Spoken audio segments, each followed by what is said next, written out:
Welcome everyone, Jeff ArizonaHotHomestead. In this video and the next few videos I'll put together a little playlist. And the reason why I've done this is because I've been out here for like 8 years now, 8+ years.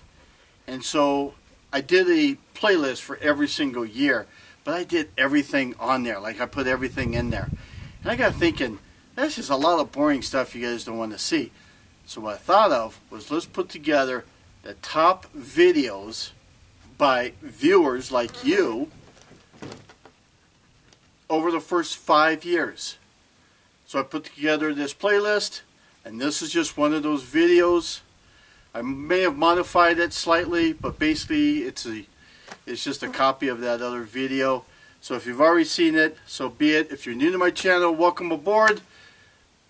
And don't forget to subscribe, like, share, hit that little bell thing, all that good stuff. Basically, I'm building an off-grid homestead, and haven't got to the good stuff yet. I'm still just building it with these two hands, and just a little bit of help from time to time with some family and friends. And man, it's a lot of work, but it sure is pleasurable. So stay tuned. This is one of those videos. The best of the first 5 years.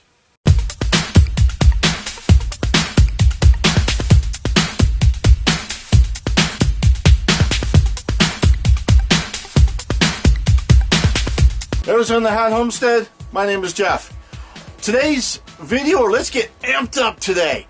Let's talk a little bit about amps, and let's talk about wires and how that they relate, and the different voltages like 12 volts and 24 and 120 and alternating currents and direct current. What size wire do I use when I wire my panels to my charge controller? What size wire do I use hooking up batteries, etc.? We're going to cover that. So let's get amped. Alright, so now it's time to get amped up over these wires. So let's just briefly take a look at the difference what I have here. I have solid wires. I have, these are the same, a stranded wire, meaning that there's a whole bunch of them in there.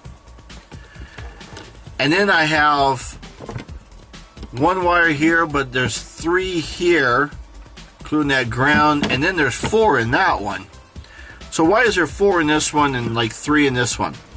Well, this is considered 12 gauge and this is 6 gauge, but there is a 12/2, that's this one. This is a 6/3.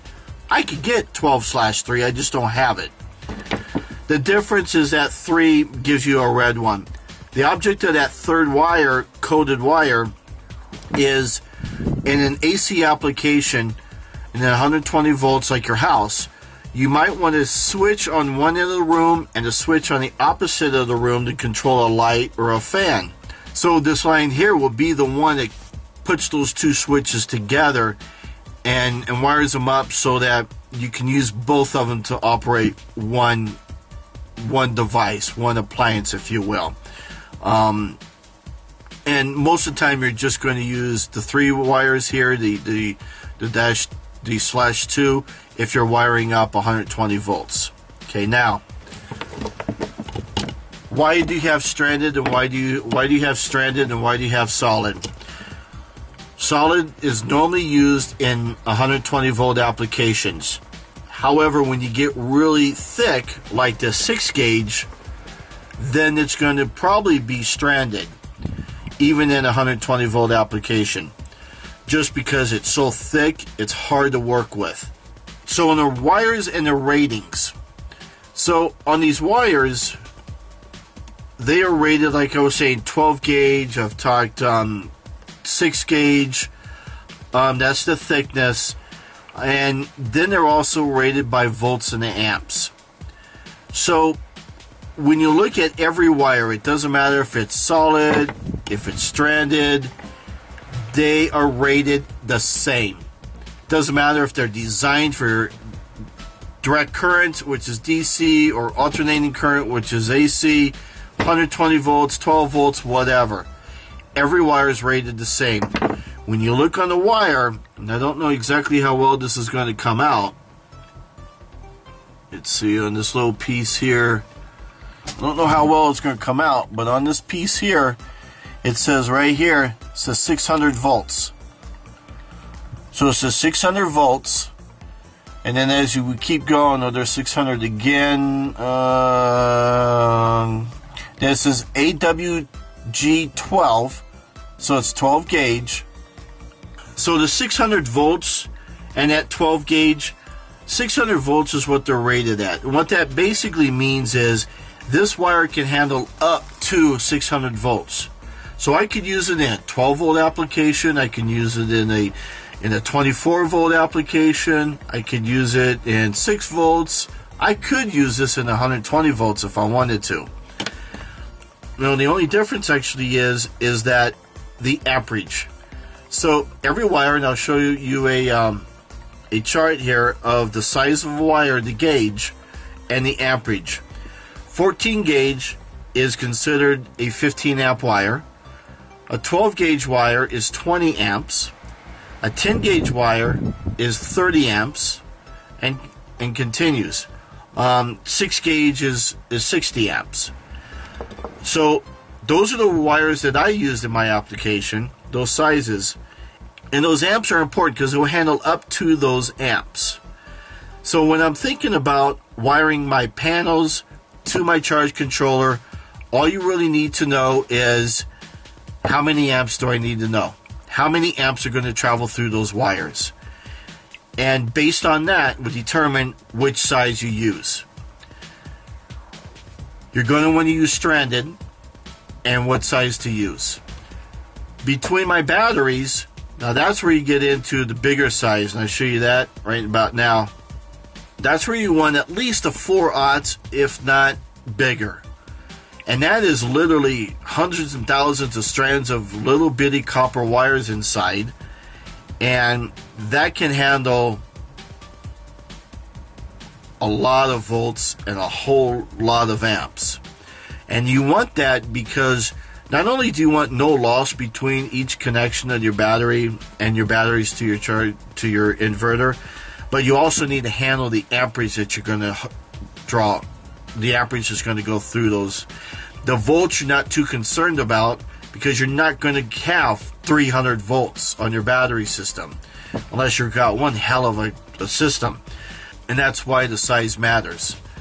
I've seen some people use like the cables for a car. The cables for a car is not rated for the proper amps. You're going to melt that cabling, you're going to melt that insulation, you're going to burn yourself, you're going to cause a fire. That's why it's important that you go with the right size amps. Now, one deal is some people will ask, well, I've got so much of this solid wire and I only have some of the stranded, and to run a DC application, which, can't I just use this? They're the same size, they're both 12 gauge, right? Right, but direct current and your loss over a period of distance, you want stranded. That's why stranded is normally used for the DC application, because over a distance, now I don't remember exactly what it is, but over a distance of, let's say, 100 feet, for an example, a 12 volt wire, a 12 gauge wire will lose so many volts. A solid wire over that same distance will lose more volts over that distance. You normally want to use the stranded because you have less loss. In a house, if you notice on appliances, on your lamps and lighting and things like that in your house, it says 110 volts. And that's because when it starts out at 120 volts, by the time it gets to the end of that run, basically, it may have already dropped down to 110 volts. And that's why a lot of appliances will still run on 110 volts. So that about covers the wiring. There's really not too much to it. Most important thing when you're wiring your system is know the amps that you're going to have go through that wire so you can size it up. It's okay to go bigger, but it's not okay to go smaller. Use the stranded for DC applications, for your 12 volts, your 24 volts, your 48 volts. Your solid, after it goes through your distribution box, so it's at 120 volts, you strand it from your inverter to your electrical box, and you're this going to your outlets and your switches and things like that.